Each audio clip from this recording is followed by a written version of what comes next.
Peace and Pan-Africanism, peace and Pan-Africanism. Peace and Pan-Africanism, peace and Pan-Africanism. Peace and Pan-Africanism, peace and Pan-Africanism. This is your big brother, Dr. Umar Ifatunde Oguntade, coming to you live and direct from Los Angeles, California. Los Angeles, California. Los Angeles, California. I'm about to go and do my next interview with my big brother, Nick Cannon. I'm about to go and do my next interview with brother Nick Cannon. I'm about to go and head out and do my interview with brother Nick Cannon. But before I head over to Council Culture, I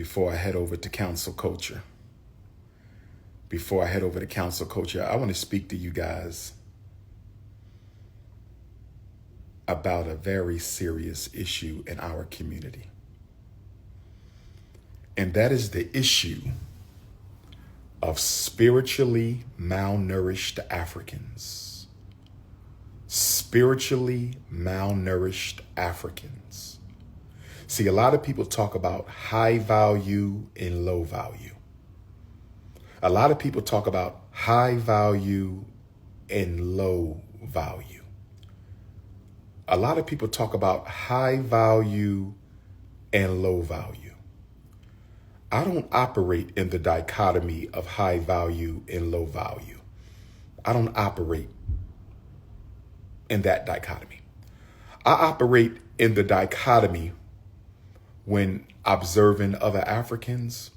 I operate in the dichotomy of spiritually emancipated and spiritually malnourished.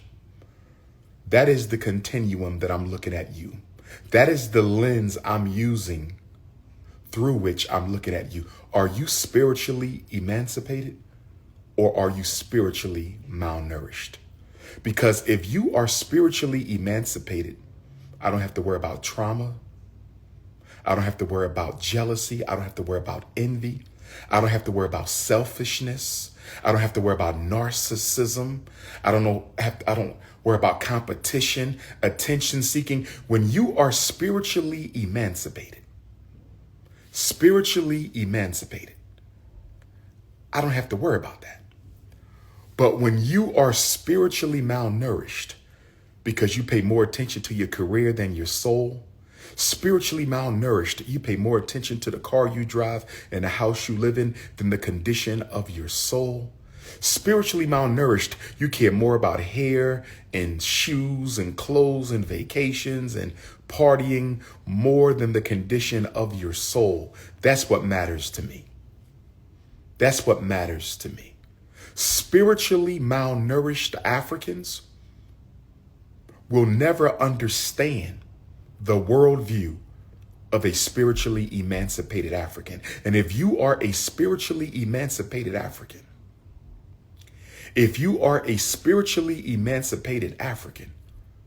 it's going to be difficult for you to coexist with a spiritually malnourished African.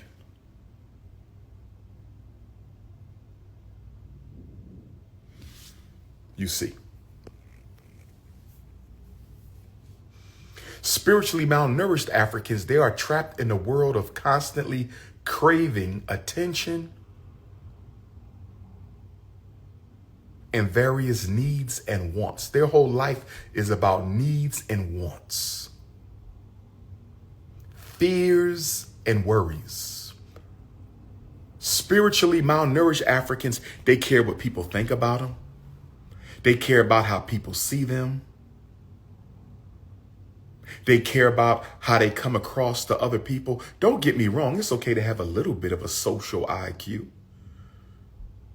It's okay to have a little bit of a social IQ, but when you are preoccupied with how you look to other people, when you're more concerned about how you look to other people than how you look to yourself, when the others matter more than you, when you care more about what they think than what you think, that's an issue.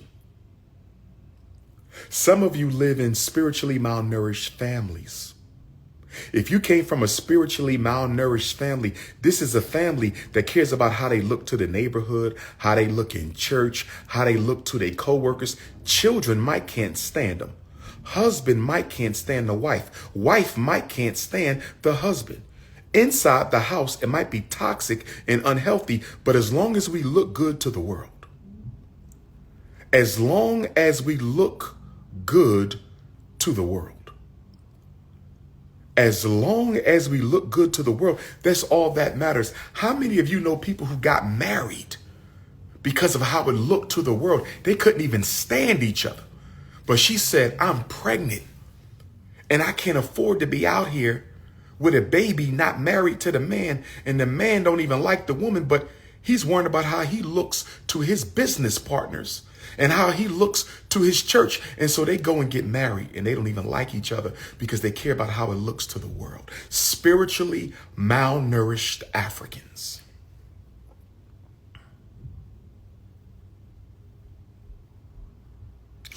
Let me say this to you. If you are on the spiritual journey, if you are on the spiritual path, and it don't matter what religion you use to get there, the road does not matter. How well you walk the road. If you want to use the road of Islam to get back to divine oneness with the Creator, if you want to use the road of Christianity to get back to divine oneness with the Creator, if you want to use the Hebrew faith as your pathway to get back to divine oneness, if you want to be Nation of Islam or God and Earth or Nuwapian or Seventh-day Adventist, Episcopalian, Methodist, if you want to be a Jehovah's Witness, or if you want to create your own specialized spiritual program, because I'm a very big fan of you creating your own specialized spiritual program. Whatever road you use to get back to divine oneness with the Almighty, that's your business. Use whatever road you want to use. Use whatever road you want to use.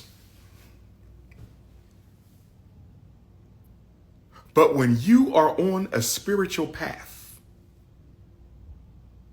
you will care more about what you think, less about what the world thinks. When you are on a spiritual path, what people say about you, think about you, and do to you will begin to matter less. When you are on a spiritual path, you will become so detached from the everyday fears and anxieties and lusts and addictions of the world.